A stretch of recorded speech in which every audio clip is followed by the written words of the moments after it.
The Nintendo Switch, and I won't say any more than that because I feel like the last 4 videos all had me saying something like, this is the perfect console, and then the camera pans over to something that's absolutely garbage. But it's hard not to compliment the Switch because it has achieved so much to the point where Nintendo had the opportunity to make it even better, and instead they said, that, make screen big. It was another successful year for the Switch, despite the fact that games-wise, it wasn't a crazy year. It was definitely better than 2020 when the biggest news was a Mario 3D collection and Zelda, but at 2 frames per second. But let's actually look at some of the big releases and events from this year and get a sense of how 2021 went for Nintendo. And I know, it's already a new year, but guess what?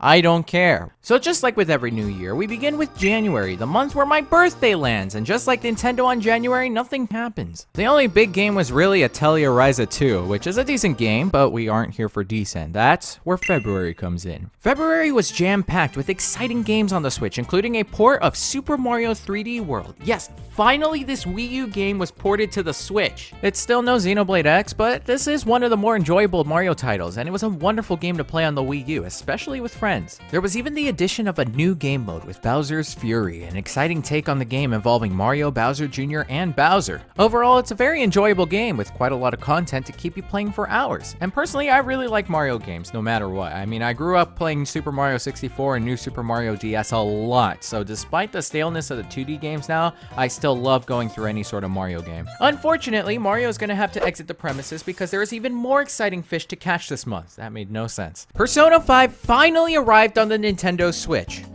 Well, the sequel did. I don't understand why they would get the sequel on the Switch but refuse to put the main game. Then again, these are the same people who literally had a surprise Pikachu moment when they put one of their most wanted and asked for games on Steam. Like, what did they think was gonna happen? Hey, I've been looking what the fans have been saying, and it seems like there's an overwhelming demand for Persona 4 Golden to go onto the PC and newer consoles. Okay, do not do that. What? Why would we not do this? Okay, according to our data, it says there's a 0.1 chance that nobody's gonna buy this. Oh my god, that's more than 0! Screw the fans! Oh jeez. Anyways, this is a Persona game with the characters from the original Persona 5, only it's an action game with similar mechanics to the Warriors game, but it actually works really well and is pretty fun. If you're looking for some more Phantom Thieves action, definitely pick this up. Then we have the big one for the month, Bravely Default 2. This is a game I was so excited to play since it was announced, and honestly, it has me satisfied. I'm still not finished with the game, but I just love everything about this, from the battles, the story, the characters, and yes, even the chibis. And speaking of chibis, it was that time of year when Pokemon announced something big to their fans, and it was even more special with it being Pokemon's 25th anniversary. So long as it wasn't another Kanto remake, everything would be fine.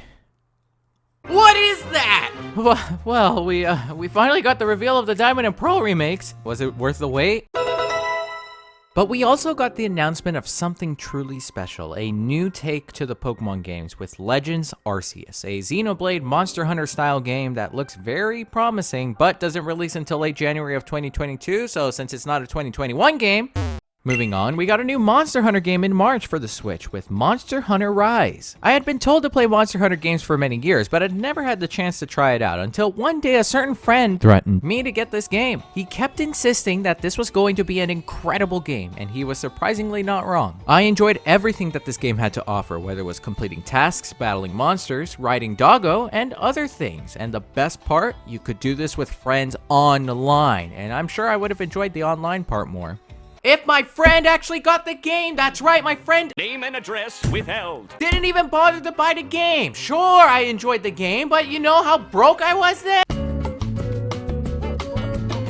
New Pokemon Snap. For eons, human beings have awaited the day when a new Pokemon Snap game would be released, and honestly, I'm surprised it took this long to get. Okay, I'm not gonna do this anymore. I'm surprised it took this long to get one. I mean, the 3DS would have been perfect for a Pokemon Snap game, but honestly, it works on the Switch as well. It's a visually beautiful game, having you take photos of your favorite Pokemon in different environments. Unfortunately, this is just not a game for me. It just wasn't a game that really interested me enough, but it's still a pretty good game, and something I'm sure Pokemon fans to this day are still very happy about. But something I was really happy about was Trails of Cold Steel 4 being released, the second game in the series according to the Switch, which begs the question, are 1 and 2 real numbers? Unfortunately, I still have yet to play this game, and I do plan on talking about the other games very soon, but if 4 is anything like the other games, then I will very much enjoy this one, not just because of the stories or the characters, but the battle mechanics are just so good in these games. In May, we would see the Switch getting 2 remastered games, one of Shin Megami Tensei 3 to build up hype for the new game coming later in the year, and Miitopia, which was a really fun game on the 3DS and just as fun on the Switch. Then we finally get to June, which game-wise included Game Builder Garage, Nintendo's way of saying, you want Mother 3 on the Switch? Make it your f***ing self! Doki Doki Literature Club arrived on the Switch, which, oh great, Monica's back. And then we got Mario Golf Super Rush. I didn't buy this game. Look, if I'm ever in a golfing mood, I'll jump off a plane first. That's not a free excuse to not invite me to mini golf though. But we all know June is not about the game releases, but rather the announcements, with E3 fully underway after having an absence the year prior. For Nintendo, E3 was pretty alright. The main highlights for it were more information about Shin Megami Tensei 5, a brief update on Breath of the Wild 2, and the announcement of Metroid 5. That's right, 4 is an overrated number anyways. But seriously, seeing the reveal of Metroid Dread was absolutely wonderful because absolutely nobody expected it. And it turned out to be an incredible game in the end, surprising quite a few people with high sales numbers, and it even won Best Action Game of the Year, which, yeah, good job. Nothing more to say, good job. In July, Nintendo released Skyward Sword HD for the Switch. Can't say too much about it because I haven't played it, but I will say that the Joy-Cons they were promoting alongside the games look very nice. Aside from Zelda, there were actually quite a few games of interest, including Monster Hunter Stories 2, Neo: The World Ends With You, and a game I had anticipated for a while being Cris Tales, inspired by some classic and modern JRPGs. It's an overall pretty good game with a very interesting battle mechanic, somewhat interesting story, but overall very lovely visuals. Then we get to I guess nothing happened in August. Well, then we get to September. So one of the games that was actually a welcoming surprise to see on the Switch was a remaster of Sonic Colors, dubbed Sonic Colors Ultimate. And for the most part, this was still a very solid game, but I'm sure we all remember this game for the glitches that were discussed in the early days of its release. Yeah, they really worked hard to fulfill the colors requirement in the game. Aside from that, we got WarioWare Get It Together! Please. A brand new entry in the WarioWare series filled with many new enjoyable minigames. Unfortunately, I couldn't get this game because I was completely broke at the time. And why was Brian poor with no money? Because of this thing! Alongside the release of Metroid Dread, a brand new Nintendo Switch was released in October, bringing just one of the many features we wanted, an OLED screen. As you know, I already reviewed this thing a little while ago, but to this day, it continues to be a wonderful console that I just enjoy playing with. It is just a wonderful experience playing this thing on handheld mode. And another fun fact, I have never played with this console docked. That's how wonderful that screen is. Of course, the Switch OLED still left me broke, and there were quite a few upcoming games and features that were must-buys for me. Don't worry, buddy, it's all right. You'll be spared soon, I promise. Mario Party Superstars was a game I was looking forward to, mainly because it was a revisit to the N64 days. And it indeed was a fun game with some nostalgic maps and mini-games and the capability to play with people online right from the start. Then we had the Nintendo Switch Online Plus expansion pack update, adding N64 and Sega Genesis to the online service. Overall, some great games, but for a very high price. Just hang in there, little buddy. Just a few more games to go, I swear. Okay, I found $1 on the floor. Just take it. Everything's gonna be fine, buddy. Hang in there. Anyways, November, as usual, was a huge month for gaming, consisting of major updates to Animal Crossing New Horizons that added a cafe, many items and features to the base game, as well as a whole DLC add-on with Happy Home Paradise. And yes, it is very much like Happy Home Designer, where you can really customize houses and locations to your heart's content. But aside from that, there were two big games we had waited a very long time for. Again, one of them was Brilliant Diamond and Shining Pearl, but the other one was one we waited since the unveiling of the Switch itself. Shin Megami Tensei 5. A new entry in the Shin Megami Tensei series, and from what I've played so far, it's absolutely fantastic. Interesting story and characters, nice visuals, and battles that are genuinely difficult to win because a good RPG is one that you can't finish. And finally, we hit December with Advance War.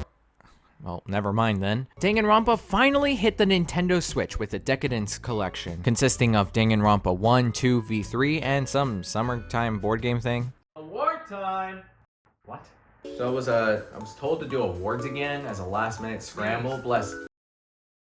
Guy with a plastic knife has indicated that we're doing these awards because it's fun and enjoyable for the audience. Right. So last year, the awards were in the form of plastic eating utensils, but some of you didn't return them. So this year, they're in the form of water bottles, which I know what you're thinking. Hey, thanks, I was thirsty anyways. But you're making a big mistake, because one day you're gonna find yourself stranded in the middle of nowhere. And what are you gonna do when you look in your bag? There's gonna be an empty water bottle that you drank. And a missed opportunity, because you could have had a full water bottle and you would have survived at that moment, but you didn't. You die. Okay, award time. Alright, the award for the best RPG of the year, Shin Megami Tensei 5. The How the F is this thing still going award. Fortnite. How the F is this thing still going? What? The award for the game that's not Super Smash Bros. Ultimate, Nickelodeon All-Star Brawl. Congratulations on existing. The Just Monica Award. Yep. The award for surviving past March 31st, 2021. I'll tell you who it's not. It's not Mario, he dead. The Chibi Mars Award. Chibi Mars. The Perfect Pronunciation Award. Genshin Impact. Although this is coming from the guy who doesn't know if it's Arceus or Arceus. But then again, does anybody really know? Waifu of the Year Award. I don't know, whatever the comment section thinks is Waifu of the Year, but that's the winner. And finally, Survivor of the Year Award goes to...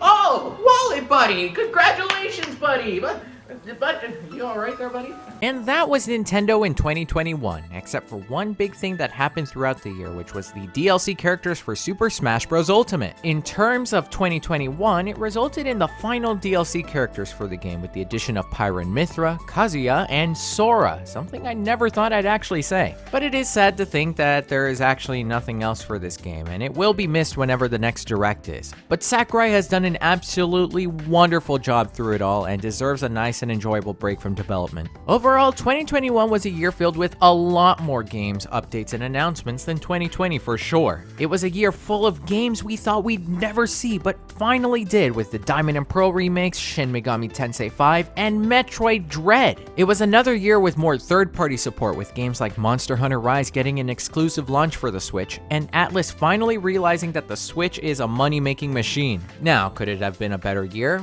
Well, of course it could have. We are still waiting on Breath of the Wild 2, Splatoon 3, and Bayonetta 3, but you just can't say nothing has happened. The Switch continues to add more fantastic games to its library, as well as updating existing games and features. And though there may be some flaws that still annoy us to this day, like on a certain online service, the Switch still keeps on going strong and doesn't look to slow down anytime soon. And I already know 2022 will be yet another exciting year with games we know are set to release this year, as well as those we have no idea about. So there is plenty of reason to look forward to this year. But I'm gonna make an immediate 180 turn by saying that if there is no Calculator 2 for 2022, this is the worst year ever.